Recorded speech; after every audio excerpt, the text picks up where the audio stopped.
Halo, oke, selamat malam. Sudah jam 7, jadi waktunya Hipa Valley Talks ya buat teman-teman.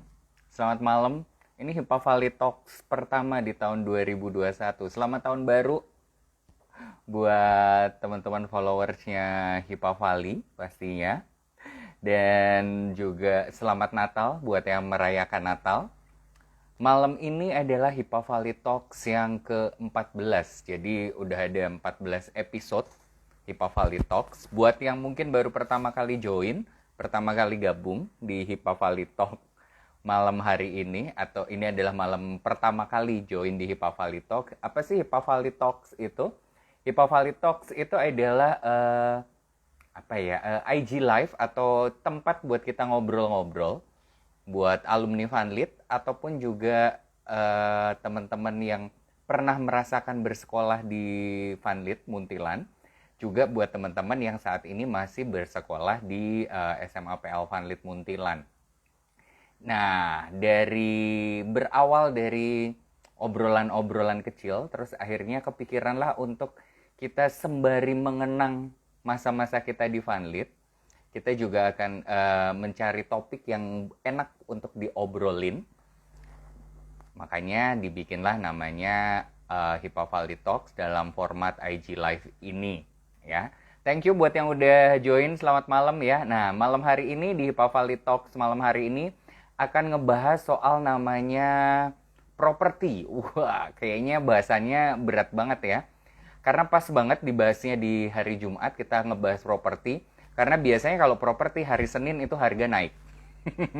Itu kalau katanya Kakak Feni Rose ya. Hari Senin harga naik. Nah, jadi kita malam hari ini akan ngebahas soal properti. Bukan gue yang akan ngebahas. Karena nanti seperti biasa di Hipa Valley Talks kita sudah punya teman-teman Vanlit yang kompeten di bidangnya, punya pengalaman di bidangnya, di bidang properti pastinya. Jadi nanti ada tamu saya yang pertama adalah Agnes. Jadi Vanlit Angkatan 7 yang akan membedah atau kasih tips untuk beli properti, terutama beli properti di masa pandemi saat ini ya. Terus nanti juga yang kedua saya punya Danu. Ya, Danu ini baru menikah, jadi masih keluarga muda dan kepikiran untuk beli rumah. Jadi nanti kami bertiga akan ngobrol, dan buat teman-teman yang mau tanya terkait dengan properti atau terkait dengan bahasan kita malam hari ini, boleh ya langsung tulis di komen atau tulis pertanyaan ya di pertanyaan ini. Ya, nanti tinggal tulis aja di situ. Jadi nanti akan dijawab sama Agnes sebagai pakar di bidang properti ya. Dan juga saya ingetin buat teman-teman, kalau teman-teman punya ide atau punya topik yang mau dibahas di dalam Hipa Valley Talks, boleh langsung DM ya, DM di akunnya Hipa Valley ini, usulin aja. Apa sih yang mau dibahas? Mau bahas soal pekerjaan, soal karir, atau mau ngebahas soal kayak properti, atau misalnya nanti ada teman-teman yang mau ngomongin pengen tahu lebih detail soal namanya investasi, boleh langsung tulis aja di DM-nya akun Hipa Valley ini. Nanti pasti kita akan coba untuk wujudkan pertanyaan teman-teman ya, atau keinginan teman-teman akan topik-topik tersebut, dan pastinya kita akan juga cari narasumber yang kompeten ya. Nah, kita coba dulu, gue coba dulu untuk cari salah satu narasumber saya. Ya, saya mau undang dulu agent properti yang sudah sangat berpengalaman. Ada Agnes, mana ini Agnes? Agnes, sebentar, Agnes. Kenapa Agnes belum muncul? Agnes. Yes, hai. Halo. Halo. Malam. Malam. Wah, masih di kantor nih. Kayak belakangnya background-nya itu kayak background kantor. Enggak kan? Enggak. Oh, atau Pulang ini, kerja. ngantornya memang di rumah. atau kantornya memang di rumah? Ada ruang kerja gitu di rumah. Wis, kayaknya udah ini sukses banget sebagai agen properti ya. Enggak juga. Masih terus belajar. Nah sambil ngobrol-ngobrol nih Nes, lu tuh udah berapa tahun sih sebenarnya jadi agen properti ini? Kita udah hampir 3 tahun. Iya. Oke. Mm-mm. Jadi hampir 3 tahun jadi agen properti ini. Iya, iya. Oke, sebelumnya kerja atau? Sebelumnya enggak. Aku waktu itu ngikutin suami. Tugas. Oh oke, gitu. Jadi tertarik Iya. untuk jadi agen properti gimana nih ceritanya? Maksudnya kan kadang-kadang kan mungkin agen properti itu waktu gue yakin waktu lu kuliah atau lu waktu SMA itu pasti nggak akan pernah terbersit dalam cita-cita lu untuk Ah, jadi memang pengen jadi agen properti. iya. Enggak ada. Cuma waktu itu karena pertemanan ya, pernah juga Mm-mm. eh banyak yang nitip Mm-mm. jual gitu. Tapi Oke, cuma ah, ya, karena temen gitu, karena temen nitip ah, jual. ah, ah. Biasa Mm-mm. waktu itu banyaknya hotel sama ya resort gitu. Mm-mm, mm-mm. Gitu Maksudnya banyak. ini ya bangunan yang memang bangunan apa ya namanya bisnis, bangunan yang untuk digunakan untuk bisnis gitu ya. Maksudnya belum hunian Iya, hunian kayak rumah gitu ya. iya, iya. Jadi waktu itu karena banyak teman, jadi banyak Mm-mm. kenal channeling gitu, jadinya tiba-tiba ada channel yang soal properti ini banyak gitu. Tapi Ah, habis ah, itu ah, ah, ah, ah. nggak kepikiran. Aku cuma ngajak siapa ya yang kira-kira bisa membantu Ah, eh, ah. properti apa pengurusan properti seperti ini, yang ngerti lah, paling nggak Mm-mm, ngerti. mm-mm, mm-mm, Terus mm-mm, kebetulan kalau di keluarga aku kan papaku bankir, jadi dia ngerti mm-mm, banyak soal mm-mm, properti juga, ngerti ya. Terus mm-mm, mm-mm, pembiayaan tuh udah mm-mm, gitu lah. mm-mm.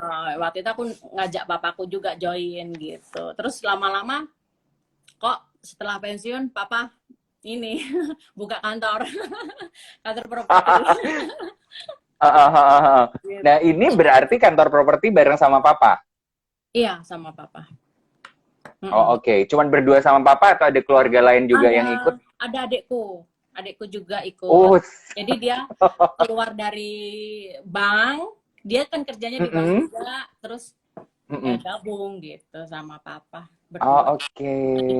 Habis itu aku Terus so far selama 3 tahun bergerak di bisnis properti sebagai agen properti, eh, apa sih yang menarik jadi menjadi seorang agen properti nih? Jadi buat misalnya buat teman-teman, buat adik-adik juga yang dengerin, yang nonton IG Live ini, jadi biar tahu punya bayangan agen properti itu sebenarnya apa sih yang menarik dari menjadi seorang agen properti? Yang menarik kita memahami berbagai macam karakter pembeli Oke, dan penjual. ketemu banyak klien ya. Banget, bervariasi. Kita berdiri di tengah-tengah, kita tidak bisa Mm-mm, memihak kanan atau kiri, mm-mm, tidak bisa, kita berusaha menjembatani gitu. mm-mm. Itu pokoknya apa namanya, dan waktunya itu juga bebas untuk apa namanya, untuk bekerja itu bebasnya bebas. Bisa pagi, bisa siang. Uh-uh. Itu udah bisa ngatur sendiri lah istilahnya gitu. Bisa Mm-mm, ngatur mm-mm, mm-mm, gitu. mm-mm, mm-mm. Nah, Fleksibel, kan lebih mungkin jadi fleksibel. pertanyaan juga nih buat teman-teman yang mungkin sudah mulai jenuh dengan pekerjaannya, terus pengen beralih jadi agen properti. Sebenarnya kalau kita kerja kan kita tahu nih, dapatnya salary, dapat gaji gitu. Nah, Oh, kalau agen properti itu, nah apa nih income-nya itu dari apa? Apakah cuman dari apa namanya istilahnya kayak komisi ya. agent fee atau apa gitu? Iya, Hmm. kita dari komisi aja. Kalau agen. Oke, dari komisi. More or less kira-kira, nah ini biar menarik aja nih buat temen-temen ya. Jadi Hmm. biar banyak yang tertarik jadi agen properti, kira-kira dalam percentage itu biasanya komisi untuk agent itu kira-kira berapa banyak sih? Kalau komisi untuk sewa, ya misalnya Mm-mm, ada gudang, ada ruko, ada rumah yang mm-mm, disewakan, kita mm-mm, biasa komisi mm-mm. bisa antara 5 sampai 8% Dari total biaya sewa. dari dari eh, eh, dari total biaya yang sudah deal. Kan biasanya nego-nego nih. Mm-mm, Nanti mm-mm, mm-mm. harganya bisa turun lagi gitu. Nah, itu dari harga situ yang Oke. dihitung. Kalau Mm-mm, harga jual beli itu kita mm-mm, dapat kalau LJ Hooker sebetulnya mm-mm. minimal 3%. Oke, Tuh, 3%. Tapi minimal 3% ya. kadang-kadang pemilik itu nego Mbak 2,5 deh.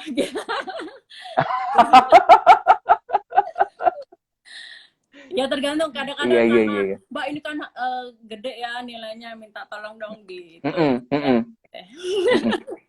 Tuh kan, apalagi kalau ini ya, apalagi kalau udah ngomongin properti bisnis ya, kayak gudang, kantor, kayak gitu kan emang nilai dealnya udah pasti gede kan ya. Iya, ya. Apalagi kalau misalnya gudang atau ruko kan biasanya nggak 1 tahun 2 tahun ya, bisa sekalian Mm-mm, mm-mm. sekaligus berapa tahun gitu. Iya, karena biasanya kan kalau kayak sewa gudang, ruko itu kan biasanya minimal 5 sampai 10 tahun kan ya. Iya, kadang-kadang seperti itu. Oke. Nah, itu misalnya nih taruhlah kalau sewa. Nah, sewa itu berarti komisinya karena sewanya kan biasanya per tahun tuh atau sewanya langsung dibayar di depan. Kalau eh, kalau yang nyewa bayarnya langsung di depan, kita dapatnya di depan. Langsung di depan ya. Tapi Hmm, kalau bayarnya per tahun per tahun berarti ya tiap tahun tiap tahun. istilahnya. Nah, istilahnya kayak dapat recurring gitu ya. Kayak Iya. istilahnya salary tapi salary tahunan gitu ya. Ya tabungan juga itu. Oke. Kalau Iya, nggak tahu makanya kan ngebuk sekali bisa dia 10 tahun, sewa 10 tahun. Oh ya udah berarti paling nggak selama 10 selama tahun. 10 tahun udah ada tabungannya. Mm-mm, mm-mm, makanya. Nah, kalau rumah nih. Nah, ini kan kita akan lebih banyak ngomongin soal rumah nih. Ya. Biasanya kalau jual beli rumah itu yang Agnes sebagai agent itu tiap kali ada klien datang langsung lu terima semuanya atau lu sortir dulu, lu lihat dulu jenis rumahnya, tipenya daerah mana atau apa atau lu ambil semuanya? Kalau misalnya kita ada yang titip titip jual, Hmm, ya misalnya hmm, titip jual, itu memang kita lihat lokasinya dulu. hmm, Kita apa namanya bisa nggak kita jangkau. Tapi hmm, kadang-kadang dari luar kota pun dia minta diiklankan. Kita hmm. coba aja, kita coba nanti kita bisa apa namanya istilahnya kobrok dengan agen di kota itu gitu. Oke. Jadi kita tetap bisa dari jaringan kan kita punya LJ Uker Semarang, apa ya namanya Bandung gitu kan. Nanti kita Hmm, dari situ hmm. kita minta tolong bantuan agen di kota itu untuk menghandle. Terus kita juga dapat bagian Hmm. gitu nantinya. Kalau misalnya udah Oh, oke. hmm, Misalnya deal nanti ini dapat ya dapat sharing fee gitu ya. ya dapat. Nah, selama pandemi ini nih, selama pandemi ini properti gimana? Terutama kalau rumah apakah harga turun atau malah jadi lebih mahal atau nggak terdampak sama sekali? Yang selama ini terjadi ya, Hmm, pemilik properti itu hmm. masih optimis. Oke, Uh-uh. Terus harga kalau walaupun turun nggak terlalu banyak gitu. nggak terlalu banyak ya. Mereka tetap Hmm. uh, berharap bisa naik lagi gitu malahan ya. Kalau Iya, iya, iya. tapi kalau kalau pembeli yang datang, bayar-bayar yang datang, memang mereka mengharapkan harga yang murah. Mbak kan harganya kan situasi lagi Harga pandemi. pandemi, minta tolong dong dinegoin gitu. Banyak seperti itu ya.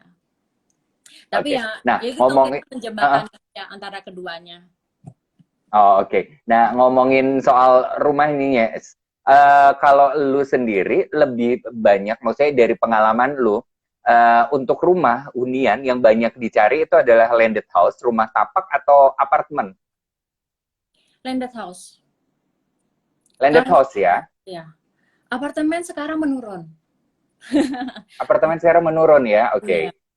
Mungkin karena biaya pemeliharaannya ya, IPL-nya kayak Mm-mm, gitu, mm-mm, mm-mm, mm-mm. gede ya. Terus ada, itu kan ada apa namanya, biaya parkingnya juga ya kan per bulan. Yes. Mungkin Heeh. yang Maintenance gitu. fee dan segala macem gitu ya. Iya, Nah, lagi kurang by the way, Agnes ini domisili di di Sawangan.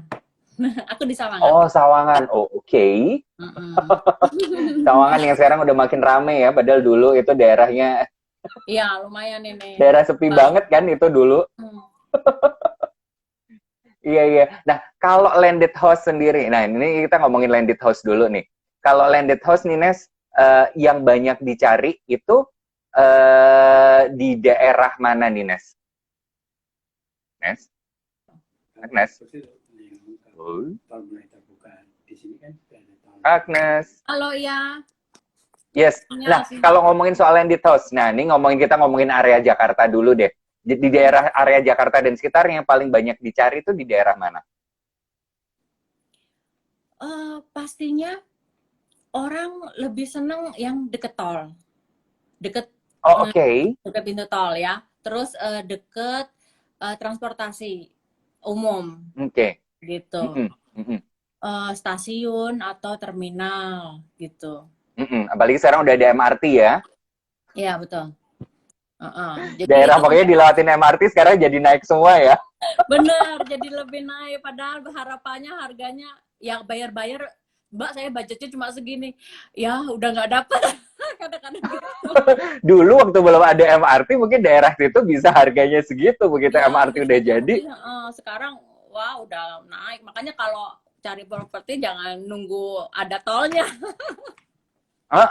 jadi ya, Hmm, maksudnya begitu udah tahu mulai dibangun, itu waktunya ini ya, iya, waktunya hunting secepatnya ya. ya Begitu betul. tahu, oh daerah sini udah mau dibangun ini, nah itu secepatnya. Jadi bener ya yang selalu dibilang orang-orang bahwa kalau beli properti, hal yang paling penting itu adalah lokasi, lokasi, lokasi, dan lokasi ya.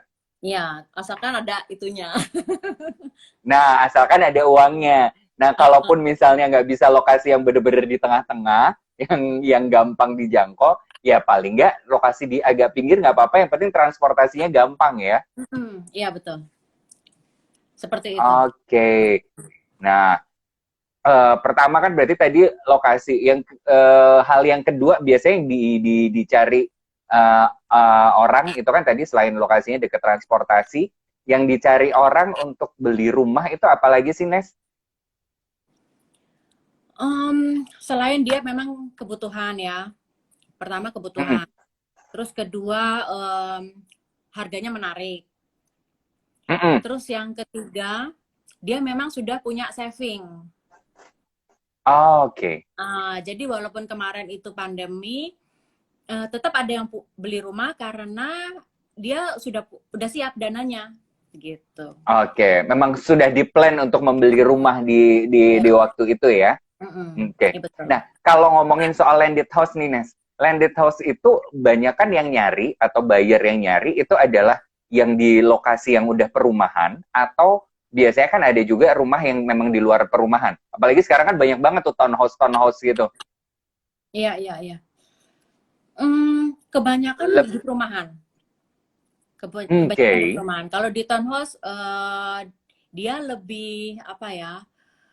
Lebih di daerah kota kan. Nah, Mm-mm, biasanya mm-mm, budgetnya mm-mm. memang lebih tinggi Oke. gitu. Kalau townhouse kan Mm-mm, mm-mm, mm-mm, mm-mm.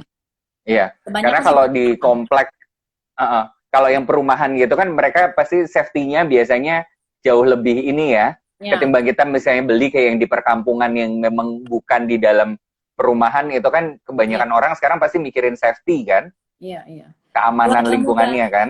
keluarga muda kebanyakan Oke. minta di perumahan sih karena mereka mikir nanti punya anak kecil gitu kan harus safe gitu. Mm-mm, mm-mm. Harus Dan nyaman. apalagi kalau perumahan kan biasanya ada fasilitasnya lebih banyak ya. Iya, iya betul. Ada taman, ada Nah, kalau perumahan ada taman. lebih Uh-uh. ada tempat belanjanya juga gitu kan. Nah, betul. Oh ini teman-teman kalau ada yang mau nanya silahkan aja ya. Jangan cuman nge-wave terus saling salam-salaman ya. Ini kita bukan DU-DU ya. Iya, biasanya di sini lagi pada nge-wave, pada ini. Kalau ada yang mau ditanyain boleh loh soal properti gitu. Nah, kan tadi lu bilang nih bahwa buyer sekarang itu mulai menurun nih pembelian apartemen. Padahal kan sebenarnya pembangunan apartemen itu kan makin banyak tuh. Iya, terus-terusan. Terus-terusan. Terus-terusan. Karena mungkin kenapa sih? Karena orang kalau dari buyer-buyer lu sendiri, apa sih yang bikin mereka agak apa ya? Bukan reluctant sih, tapi agak lebih memilih landed house ketimbang apartemen itu karena apa sih?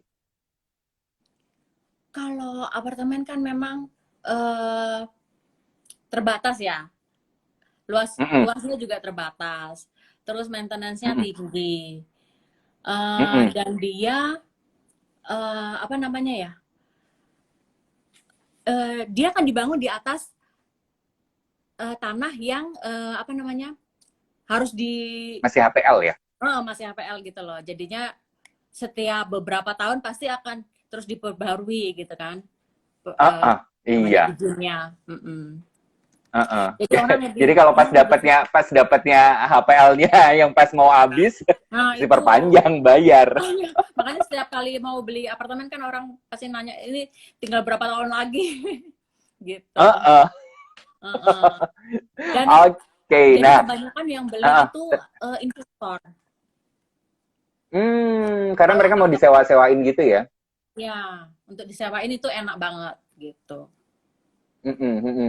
Dan sekarang kan maksudnya apartemen udah, kalau dulu kan apartemen orang mikirnya karena tinggalnya karena daerahnya pasti di tengah kota.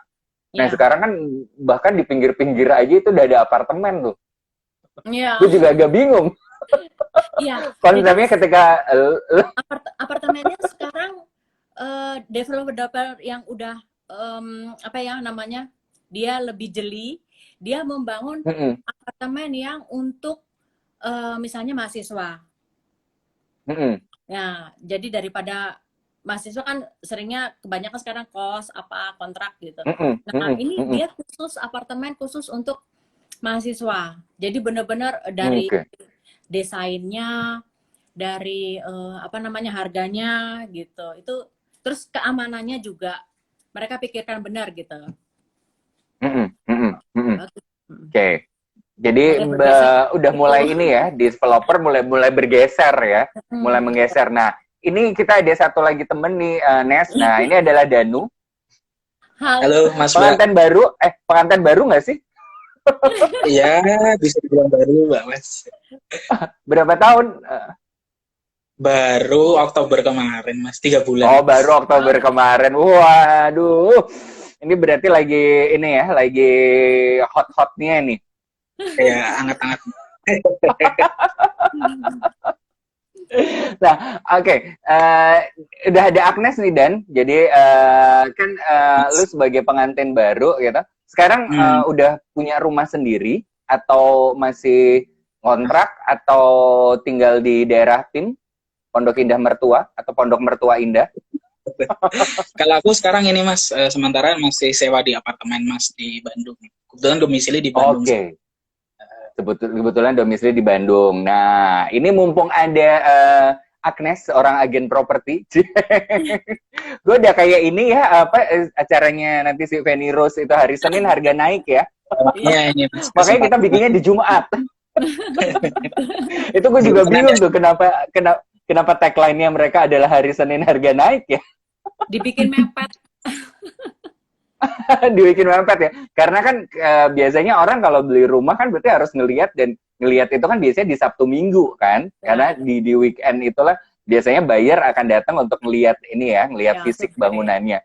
Nah, dan sebagai keluarga muda nih, lu berniat beli rumah atau mau belinya apartemen? Berniat beli rumah sih, Mas. Pengennya beli rumah. Lebih memilih rumah ya? Rumah tapak, rumah landed house gitu ya? Iya, betul. Kenapa sih alasannya lu memilih untuk belinya adalah rumah? Padahal kan lu sekarang udah tinggal di apartemen nih. Iya. mikirnya lebih ke ini sih Mas, kepemilikan aset ya. Terus kalau kalau sewa kan ya artinya kita bayarin punya orang gitu Mas. Aku bayarin aset punya orang. Nah, mikirnya lebih ke situ sih sebenarnya. Lebih ke kepemilikan Oke. aset. Nah, padahal kan apartemen juga bisa beli. Lo nggak mau beli apartemen aja tuh kan? Gue tetap ya maksa. Iya sih Mas, cuma kalau apartemen aku lebih kepikirannya itu tadi seperti yang dibincangkan tadi ya, lebih ke investasi Mm-mm. seperti itu. Mungkin prospeknya lebih ke sana ya mungkin kalau aku mikirnya. Nah, kalau Hmm. luasnya juga terkait luasan tadi, batasan luasan tadi juga sih Mas. Kalau rumah kan mungkin nanti kita bisa apa ekspansi gitu kan, misal mau udah punya tanah terus kita mau bangun lagi segala macam kan masih bisa Mas. Kalau apartemen kan ya udah Oke. gitu, harganya segitu aja Mm-mm. gitu. Mm-mm. Mikirnya Oke. gitu Mas. Nah, ini kan ngomongin tadi nih, Nes, yang dibilang sama Danu tadi bahwa terkait kepemilikan segala macam. Nah, sekarang kan kayak di Jakarta itu kan muncul konsep baru lagi nih, apart house. Jadi yang rumah yang konsep rumah yang tanahnya memang nggak luas tapi dibikin konsepnya kayak apartemen tapi kan jadi benar-benar ada di landed house bahwa lu ada Iya. sertifikat tanahnya. Nah, Mm-mm. itu udah mulai banyak lu udah ada beberapa kerjasama dengan mereka nggak atau kan Um, banyak banget tuh sekarang. ya ya. Kalau di Depok masih belum banyak Mm-mm. ya, tapi aku udah mulai lihat itu udah berapa tahun yang lalu ya. 3 tahun, 4 tahunan lah, 4 tahun yang lalu. Itu memang Mm. kecil banget. Tapi dibikin Iya, dua karena dia tingkat. dibangunnya ke atas kan. Iya, dibangunnya ke atas. Kecil banget. Aku lihat itu benar-benar berapa kali berapa itu ya. Paling cuma itu pun satu satu mobil itu mepet banget ya. Gitu. Heeh, heeh, Jadi begitu heeh, heeh. masuk kan udah istilahnya kayak ruang tamunya satu sofa aja gitu kan. Mm-mm, Terus langsung mm-mm, mm-mm, dapur, langsung mm-mm, tangga ke atas gitu. mm-mm, Waduh, mm-mm, kecil mm-mm. banget deh. Cuman itu memang jadi konsep baru ya, maksudnya Iya, iya. kan karena yang tadi bilang apartemen sekarang udah mulai menurun peminatnya karena ya itu tadi yang tadi juga Danu bilang terkait dengan kepemilikan lahannya biasanya masih HPL dan segala macem, jadi kan masih ada apa ya kerepotan-kerepotan itu akhirnya dijawab dengan sekarang muncul banyak apart house dan yang kalau gue lihat itu tuh bener-bener lokasinya sebenarnya lokasi prime, bener-bener lokasinya kan banyak banget prime, ada di daerah kalau di Jakarta nih kayak di Blok M, terus ada di Simatupang, ada di Harganya daerah mungkin Haji jadinya Nawawi lebih dan terjangkau ya. nah tapi harganya kan bisa bisa jadi ya masih di bawah, maksudnya kalau kita beli rumah di situ kayaknya harganya udah Iya, iya. pasti di atas sekian M gitu kan, kalau itu kan harganya masih lebih murah ya. Nah, Mm-mm. dan ada nggak yang lo pengen tanyain mumpung ada Agnes nih soal apa Banyak sih Mas, aku udah nyatet juga. pembelian rumah dan segala macam. Ya ini banyak nih Mas, udah tak catat-catat ini. Kita Boleh. sebagai milenial-milenial yang masih galau gitu ya. Ini Mbak Agnes, Mbak Agnes aku mau nanya Mbak Agnes. Jadi pertama itu terkait ini hunian ya. Nah Iya. itu eh, apa aja sih kira-kira pertimbangannya kita itu beli tanah atau nanti ketika sudah beli tanah itu dibangun sendiri atau beli yang nanti apa rumah inden kayak gitu atau yang sudah jadi gitu. Itu pertimbangannya apa aja sih Mbak? Kira-kira. Nah, itu Nes. Jadi pilihnya apakah kita beli yang rumah yang udah jadi, yang maksudnya rumah fisiknya udah ada ya, atau kita beli yang apa namanya, biasanya kan ada beberapa yang memang inden nih, developer-developer Ya, yang mereka inden. masih inden. Nah, itu. Pertama memang lihat kebutuhannya. Terus kedua lihat eh, savingnya gitu. Karena Uangnya ya. karena apa ya namanya ya? Kalau kita kalau mau harga murah memang lebih baik waktu Inden. pre-launch atau Mm-mm. launch itu kan primary Ya. rumah-rumah. Tapi memang dia sebetulnya inden ya. Tapi memang Mm-mm. kalau kita pas beli saat itu juga biasanya harganya lebih murah, walaupun harganya kok segitu ya gitu. Tapi itu sebenarnya lebih murah lagi karena kalau udah lewat dari itu harganya naik, ya kan? Nah, ya. Biasanya seperti itu. Terus biasanya ada bonus-bonus dari tergantung negonya kita juga sih. Kita minta bonus lah apa, misalnya AC atau apa gitu. Bisa gitu. Terus kalau misalnya kalau yang udah jadi ya atau secondary ya. Sekarang kalau primary kan udah hampir nggak ada yang ready stock ya, semuanya pasti inden. Yes. Oke. Kalau yang secondary dia memang kekurangannya biasanya rumahnya sudah perlu perbaikan misalnya. Terus ada biaya, memang ada biaya pajak ya, pajak pembeli, pajak penjual. Tapi itu nanti bisa dinegoin di harganya itu gitu kan. Jadi kalau harga dari penawaran, kalau secondary kita masih bisa nego ke pemilik lebih rendah lagi kan. Jadi itu lebih musyawarah lah. lebih fleksibel gitu, lebih enak untuk dinego gitu. Kalau kafling dan kebetulan kalau misalnya orang maunya dia sudah punya desain rumah sendiri, dia pasti pengennya beli kafling, bisa juga. Cuma kan tergantung itu tadi, pertama pembiayaan juga. Kita mau secara cash atau KPR. Kalau kafling dia bisa sih kredit KPT, tapi hanya beberapa bank tertentu aja, sedikit aja yang membiayai gitu. Kalau kafling. Kalau KPR ya hampir semua bank, cuma memang syaratnya biasanya beda-beda ya. Gitu. Iya. Biasanya kalau bank itu kan ini ya, Nes ya. Kalau mereka maunya adalah fisiknya, paling nggak fisik bangunannya udah ada ya. Kecuali dia yang kerja sama developernya ya. Iya, fisiknya sudah ada, terus perizinan lengkap, sudah pecah, ada sertifikat. ya, sertifikat pecah, terus udah yang penting IMB-nya gitu. Dari situlah. Iya. Dan sekalian untuk kalau menurut Agnes lebih aman mana sih? Karena kan gini, kita kan banyak dengar cerita nih.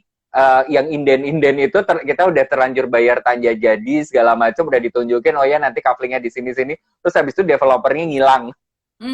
Itu kan ada beberapa kasus nih, terutama kalau yang rumah-rumah yang masih primary gitu kan agak kerepotannya kan kayak di situ. Biasanya kan developer juga ketika diminta perizinan detailsnya kan biasanya yang suka dijadiin alasan adalah karena ini masih primary, ini lagi diurus. Itu gimana tuh, Nias? Kita ini sekarang lihat track record developernya. Oke. Jadi kita bisa berarti harus milih developer juga penting ya, milih developer ya. Kita googling sendiri ya, survei gitu. Misalnya nama PT ini seperti apa sih gitu. Ada nggak sih di googling? Di Google itu ada nggak gitu.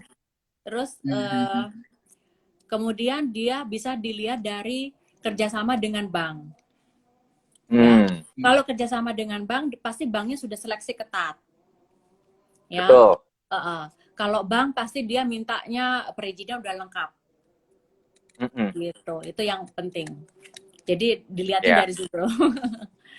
Ya. Dan memang biasanya kalau developer yang namanya udah bagus atau dia proyeknya udah banyak, itu harga memang agak sedikit lebih mahal ketimbang misalnya kalau kita lihat developer yang baru punya 1 atau 2 proyek ya, Nes ya. Iya, betul. Dan dia kalau developer yang bagus mungkin siapa tahu walaupun baru ya, terbilang baru, tapi mungkin sudah pernah membangun di tempat lain gitu, sudah punya tempat lain gitu. Begitu. Oke, terus apa lagi, Dan? Punya pertanyaan apa lagi nih buat Agnes? Ini, jadi terkait ini sih, tadi kan ngomongin pembiayaan juga tuh. Nah, sih khususnya untuk yang KPR nih, Mbak, mau nanya. Ini sih terkait tips sama trik KPR itu kayak gimana sih? Jadi selama ini kan kalau aku baca-baca, cari-cari gitu ya, Nah, KPR itu kan biasanya memang gampang banget untuk yang orang atau ya orang yang pegawai tetap gitu Mbak. Sementara untuk yang non pegawai tetap, misal kayak freelancer gitu, nah itu kan nggak ada syarat-syarat tertentu gitu ya. Padahal mungkin aja misal penghasilannya atau ininya bisa mencukupi juga gitu untuk mengajukan KPR. Nah gitu-gitu tuh gimana sih Mbak, tips dan triknya Mbak? Untuk yang freelancer ya, iya ya. Dia memang Ah, agak susah ya karena penghasilan tiap bulannya kan nggak sama ya. ya. Mm-mm. Itu tapi tetap kalau misalnya dalam setiap bulan itu pasti ada minimalnya Hmm. ya. Dilihat dari situ. Terus apa namanya? Pasti kalau bank lihatnya dari minimalnya sih. Jadi Hmm. jangan sampai ya kecolongan gitu istilahnya gitu. Terus biasanya kalau apa namanya ada pemasukan walaupun cash itu tetap harus segera dimasukkan ke rekening.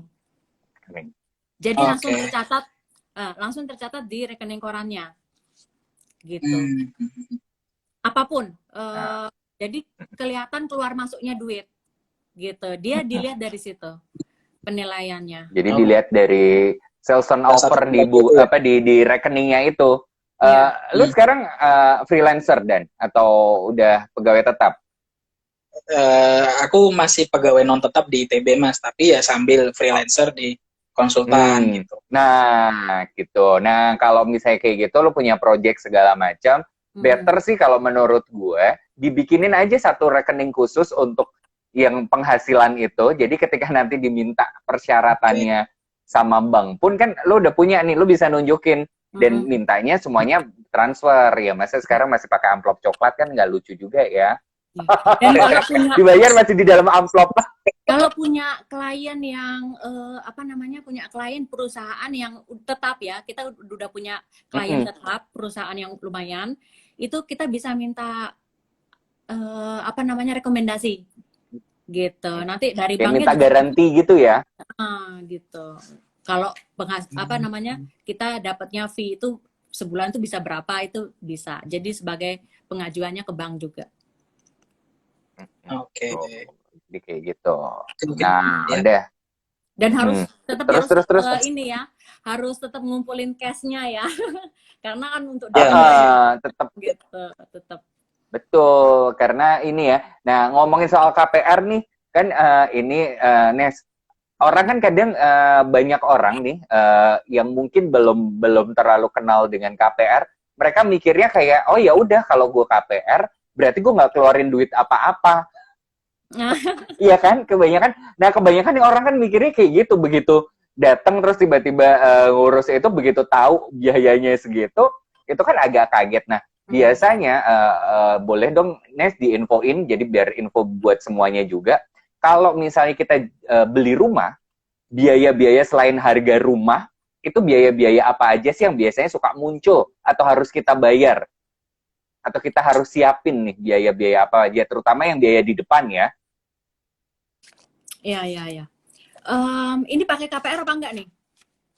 Nah, kalau pakai KPR, kalau cash kan udah pasti lo tinggal bayar cash. Iya, iya. Kalau cash kan akan Paling lebih enak. Kalau misalnya KPR, pajaknya ya, pajaknya PBB harus dibayar, pajak penjual, mm-mm. pajak pembeli masing-masing biasanya ya, terus biaya notaris kalau yang cash. Mm-mm. Gitu. Nah, ini biaya notaris tuh. Terus, kalau yang KPR, Kalau yang KPR itu itu juga termasuk ya, yang tadi itu pajak mm-mm. penjual, pajak pembeli, Mm-mm. terus apanya namanya Biaya jasa notaris, notarisnya, terus biaya KPR tuh pasti ada. Terus ini DP pasti kita harus siapin paling enggak 20%, 30%. mm-mm. Tergantung Mm-mm. nanti penilaian dari apa namanya rekening koranmu itu, dari Mm-mm. mutasi Mm-mm. Mm-mm. gaji apa gitu. Itu nanti dilihat dari situ Mm-mm. misalnya, apalagi kalau ada apa namanya kita punya kredit lain ya, cicilan lain gitu. Nanti dilihat dari situ, wah ini berarti DP-nya harus segini, walaupun minimal ada yang bisa 20%, bisa juga, tapi karena ada suatu lain hal, tergantung banknya nanti penilaiannya seperti apa, dia minta misalnya 30%, 30%. atau 40% gitu. Gitu. Atau karena kan sekarang banyak juga ya, karena kan kalau pilih-pilih KPR itu, nah ini ngomongin soal pilih-pilih KPR juga ini nih, kan kadang KPR tuh sekarang hampir semua bank punya, hampir semua bank nawarinnya kan gila-gilaan nih. Ada yang suka bilang, oh ya DP 0% dan segala macam, cuman kan kadang-kadang kalau jadi customer, kita harus baca juga, biasanya ada term and condition-nya ya. Iya, betul. Jadi yang menyambung yang tadi kan, biaya KPR itu, biayanya itu biasanya 4% dari harga harga rumahnya. Dealnya. Harga rumah itu. Itu ada biaya provisi, biaya admin, ada asuransi jiwa, ada asuransi kerugian gitu. Terus ya, asuransi kebakaran dan segala macam ya. Terus apalagi tadi?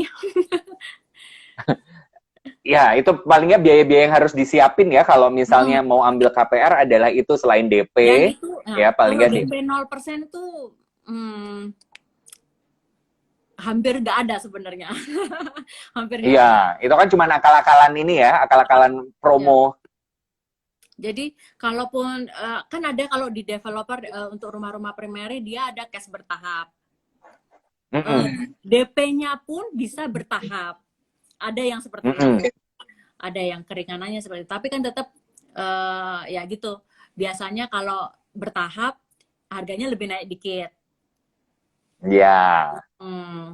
Kalau misalnya cicil ke developer itu apa namanya, harganya lebih mahal sedikit, terus harus cash juga ya tadi ya. Terus apa lagi tadi ya? Kok aku agak ya, pokoknya ya gitu ya, kalau memang cash walaupun di situ kalau sama developer walaupun kita yang bisa bertahap paling cuma DP-nya ya. Abis itu selesai tahapan DP-nya, ya udah kita emang harus bayar cash dari sisanya ya. Jadi kalau misalnya dibilang DP 0%, pasti cicilannya yang gede. Gitu.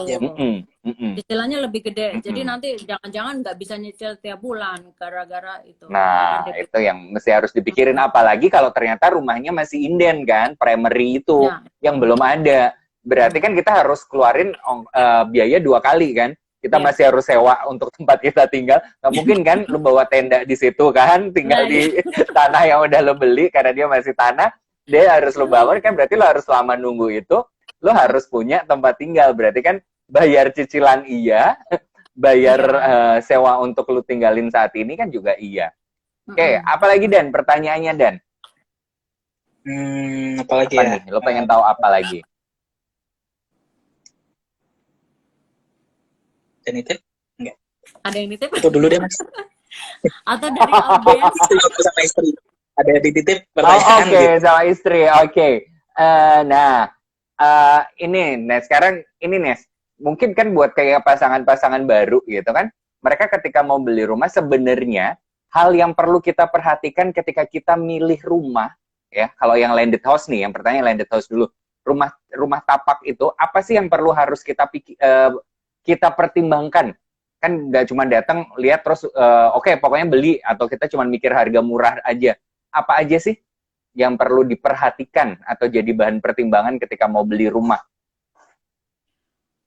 Kalau saya selama ini di apa namanya ya, di daerah Jakarta, Tangsel gitu, Depok, itu mengamati bahwa harga tanah naik terus ya. Harga tanah naik terus. Terus sedangkan kalau aku ngamatin dari buyer-buyer yang datang, mereka bayar budgetnya itu ya misalnya segini, budgetnya segini, tapi mintanya lokasinya yang agak ke tengah. Itu agak susah ya kalau sekarang ini, karena pokoknya harga itu terus naik. Jadi walaupun dibilang oh Depok itu masih murah, enggak juga, udah naik. Jadi bayar tinggal daerah mana, Depoknya daerah mana dulu ya? Iya, tapi udah jadi Udah hampir semua mahal. paling ujungnya Depok ini namanya kan Citayam nih. Citayam aja nantinya akan kelewatan tol juga gitu. Jadi udah makin rame dan makin naik lagi harganya gitu. Jadi benar kita kalau misalnya memang niat untuk beli rumah, mungkin untuk lokasi dikesampingkan. Kecuali kita mikir lokasi dalam arti keamanannya, terus misalnya lingkungannya, gitu ya. Terus kemudian transportasi gitu ya. Kemudian transportasinya gitu. Kalau klaster kan biasanya paling nggak aman gitu kan. Kalau klaster. Dan itu Jadi memang kalau keluarga muda memang kalau mau beli rumah biasanya memang harus agak minggir. Cuma kita lihat di situ developer yang sudah banyak membangun di situ. Kita lihat track record-nya pertama. Terus kemudian perhatiin deh, kalau misalnya kayak Ciputra, itu kan dia sebenarnya kalau membangun, itu minggir kan. Wah, daerahnya kok masih sepi ya Mbak, gitu. Wah Bu, ini jangan nunggu rame dong, kalau udah rame harganya naik lagi, gitu. Yes, biasanya betul. Kan gitu. Nah, dilihat patokannya dari developer besar aja berani bangun di lokasi yang sepi. Di daerah itu ya?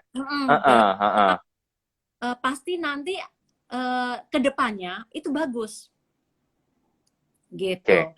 Berarti kalaupun lokasinya agak minggir, sorry, gue potong. Kalau lokasinya agak minggir, tapi misalnya kan kalau udah ada mulai developer prime, developer besar mulai bangun di daerah itu, berarti kan daerah ini punya potensi. Nah, kalaupun misalnya budget kita ternyata nggak bisa memenuhi untuk yang si prime developer, kita tinggal cari yang developer di bawahnya lah istilahnya. Developer kelas 2-nya gitu ya, yang sesuai sama budgetnya. Tapi juga tetap harus kita cek ya developernya, track recordnya gimana gitu ya Nyes ya. Seperti apa, terus pembiayaannya dengan bank, dia ada nggak gitu. Kalau bank itu kan pasti ketat gitu. Oke. Ya pasti perizinannya udah tip gitulah. Nah itu kalau tadi rumah tapak. Kalau apartemen nih Nes, kan orang ya ada juga kan yang kebiasaannya atau lebih seneng nih tinggalnya di apartemen karena kan ya nggak mau ribet. Kan kadang ada orang yang bukan tipe orang yang hobi bersosialisasi. Karena kan kalau kita tinggal di klaster mau nggak mau lu mesti harus bertetangga lah, ada arisan lah, ada iuran apalah, ada apa. Tugas nanti kalau bapak-bapak tugas pos kamling lah dan segala macam. Ada kan orang yang nggak suka kayak gitu. Nah kalau tips untuk milih apartemen ya atau beli apartemen apa? Sama ya, pembiayaan juga pasti ada itu dari bank. Terus track recordnya juga seperti apa, gitu. Terus apa namanya, kita milihnya memang pas kalau mau murahnya pas launching gitu atau pre-launch. Gitu. Gitu. Oke. Ini ada pertanyaan nih dari Arya. Rumah second sama rumah baru mekanisme KPR-nya beda nggak? Kalau rumah baru dia pasti udah diurus sama developernya, ya kan? Udah gabung lah gitu sama developernya nanti pengurusannya. Kalau rumah second itu lebih baik, lebih enak kita pakai agen properti. Karena agen properti juga yang punya brand bagus, dia sudah punya kerjasama dengan paling enggak itu 20-an bank. Gitu. Yes. Jadi, linknya udah bagus gitu. Jadi untuk mencari KPR yang sesuai itu kita nanti bisa diarahkan sama bank yang mana yang sesuai sama kita gitu. Nanti sekalian biasanya untuk KPR kita bisa bisa masukin aplikasi tiga bank sekaligus untuk jaga-jaga kan. Nanti kita pilih terbaik. Betul. Jadi memang dengan pakai agent itu memudahkan kita juga ya. Kayak misalnya eh lu sebagai customer atau gue sebagai customer kerjaan banyak banget, nggak sempet untuk ngecek-ngecek tempat atau apa, kan kita bisa minta bantuan agent properti misalnya, let's say gue bisa ngomong, oh budget gue segini, gue maunya di daerah yang kayak gini gitu ya. Itu kan nanti biasanya agent akan bantuin untuk ini ada lokasi ini, harganya segini. Betul. Oke. Terus ini tadi ada, oke, thank you banget Hesti, katanya Hesti bilang katanya lokasi. Iya, bener. Karena pas masih kerja di developer, lokasi juga paling penting. Yes, betul.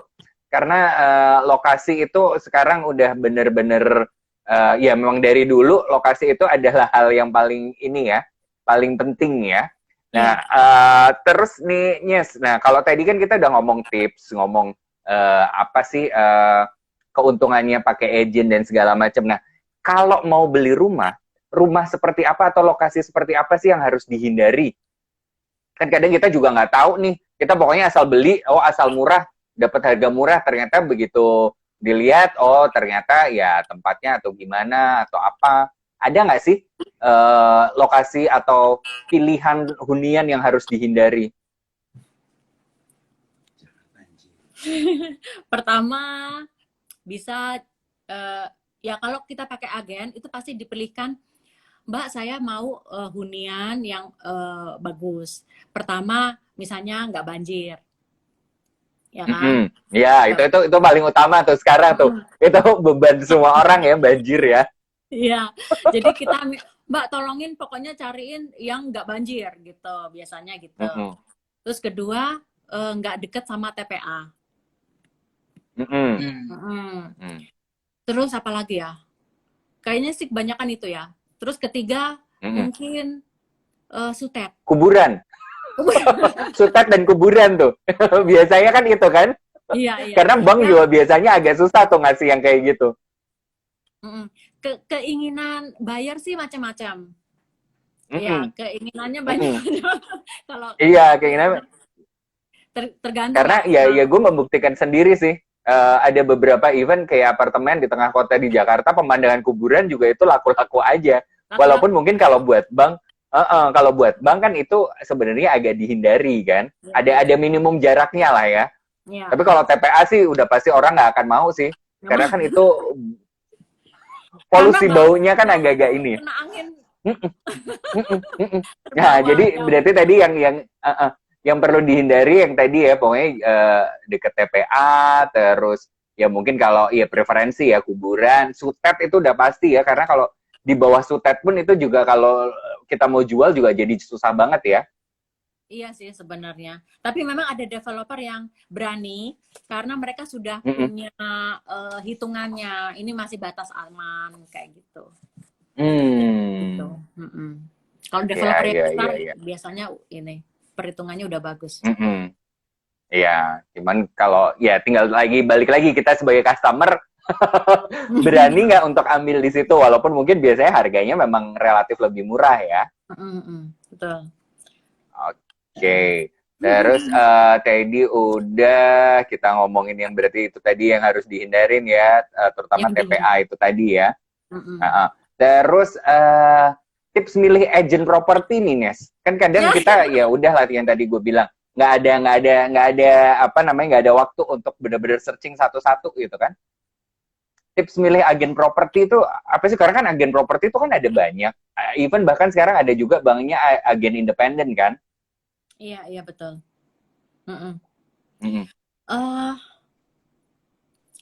Untuk jaminan memang brand. Oke. Karena dia sudah pasti